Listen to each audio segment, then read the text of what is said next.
Kent Hovind, currently serving 10 years in jail for tax fraud. Kent Hovind, currently serving 10 years in jail for tax fraud. Kent Hovind, currently serving 10 years in jail for tax fraud.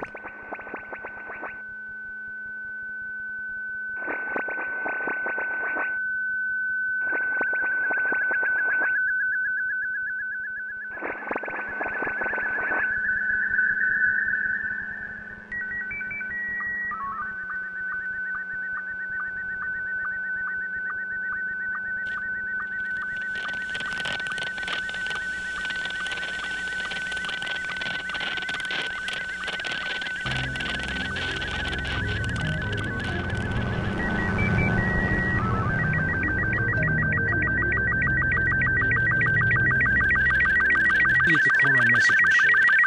Hi, this message is for Aaron Russo. This is Anthony Burke of the Internal Revenue Service.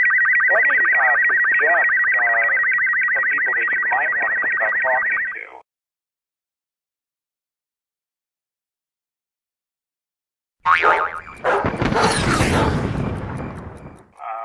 One would be Don Alexander, who's a former commissioner who's here in town in Washington. Another would be Sheldon Cohen, who is both a former commissioner and former chief counsel. All those guys have answered questions about, where the tax code is and you have to pay taxes. Wow, good news, I thought. So I called Sheldon Cohen because he used to be the IRS commissioner. He wrote the tax code, and he was also general counsel to the IRS. He is a true expert, and I couldn't find a better person to answer my questions. He graciously agreed to my interview. The reason I'm doing this documentary is because there are many people in America today who believe that there's no law that requires them to pay an income tax or file a 1040. And there are many people going to jail for it, fighting over it. The Internal Revenue Code is authorized by the 16th Amendment. I think it should be clarified. I think government should be transparent to the people. Why doesn't the IRS commissioner sit down with them and just explain it in clear English? Why? I don't think they really care. I think they're just playing word games. You don't think they're sincere people? You know? No, I don't think they're sincere people. What does voluntary compliance mean? And why does the IRS code say it's voluntary to comply, not mandatory? That's a word euphemism we use. We use voluntary compliance when we talk about traffic signals. Most people at 2 o'clock in the morning, do you stop at a red light? Yeah. Is there a cop there? Sometimes I don't. Well, I do, and most of us do. Most of us do. Right. But that's voluntary compliance. That was a complete perversion of logic. Traffic laws state that it is mandatory to stop at a red light. The IRS code says it's voluntary to comply. Mandatory and voluntary are the complete opposite of each other. Yet he wants us to believe that they mean the same thing.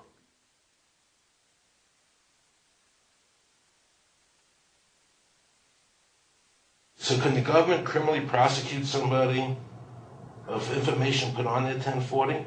Yes. Right, so doesn't that violate the Fifth Amendment? No. But the Fifth Amendment says I don't have to do anything that incriminates myself. Well, it doesn't incriminate you to put your income down. But you said before I could be put in jail for it. The commissioner wants us to believe that although the IRS demands that you fill out the 1040 and you can go to jail for it, that they are not violating your Fifth Amendment rights of self-incrimination. That is absurd.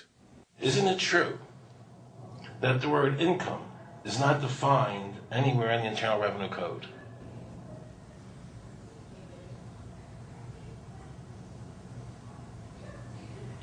The law says that the government has a right to tax income from any source derived. So, but the word income is not defined in the code.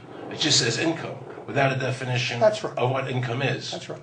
Correct? Yeah. But there are many different kinds of taxes. Well, how can an American citizen know what income is if the code doesn't define it? If they're paying an income Because tax... the courts have all defined it. Do you remember what constitutional attorney Edwin Vieira said? The definition of income in the Constitution was given in the Eisner versus Macomber case, and it turns on gains or profits that are made from some activity.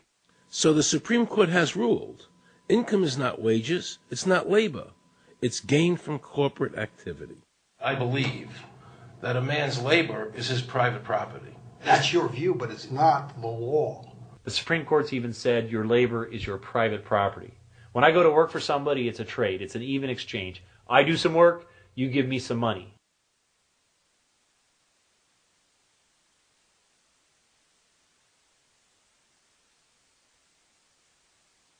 In 1916, we had the Bruce-Shaber case and the Stanton case. And the Bruce-Shaber case and the Stanton case said that the 16th Amendment gave the government no new taxing power.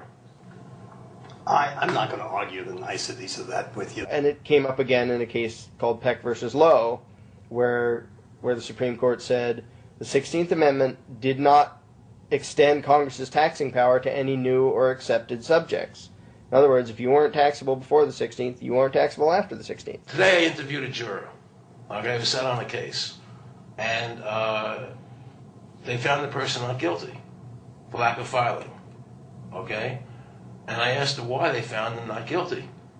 And she said because the IRS couldn't show us the law that made him liable to file a 1040. All they need to do, if there is a law, is to show us the law, which, of course, they never did. And the reason they didn't do it was why? Because there is no law. Title 26 requires you to file a return. But doesn't Title 26 have to be in compliance with the Supreme Court decisions? You're going to take a 1920 case and superimpose it on the whole Internal Revenue Code that was written after it? No, that's not. I can't believe what I just heard. Rewind.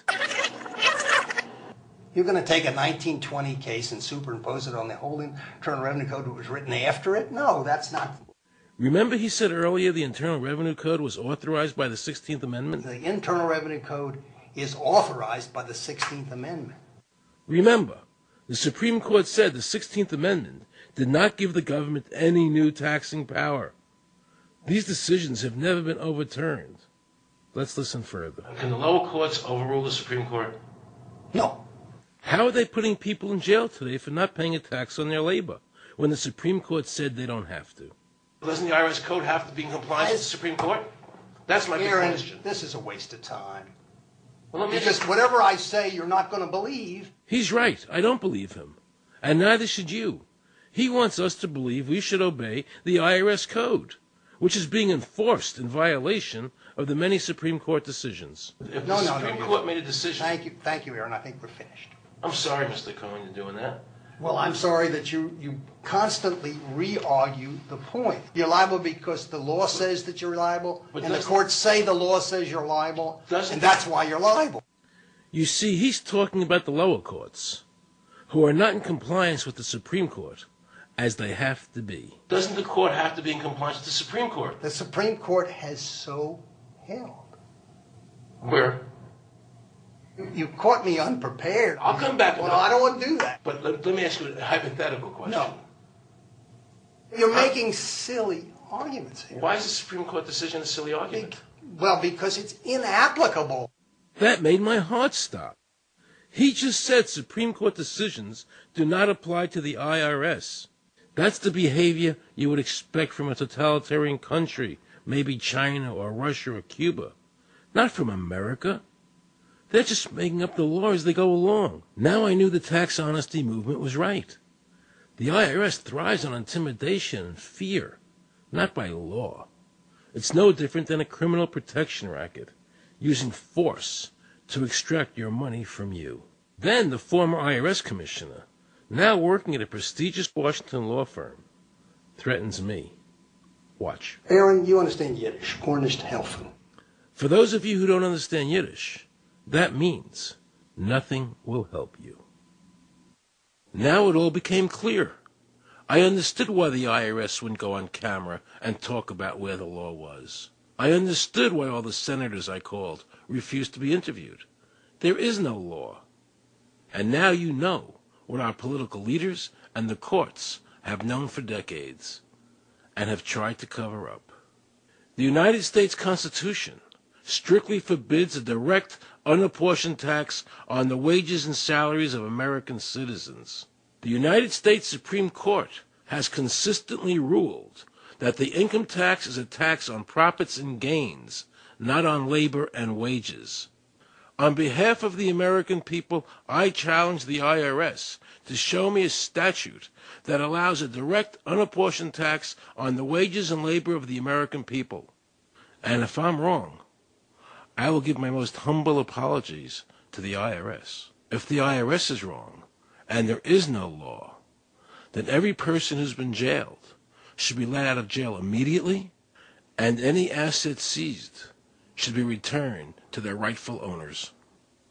If this is a nation of laws and a free country, then the IRS should show the law to the American people.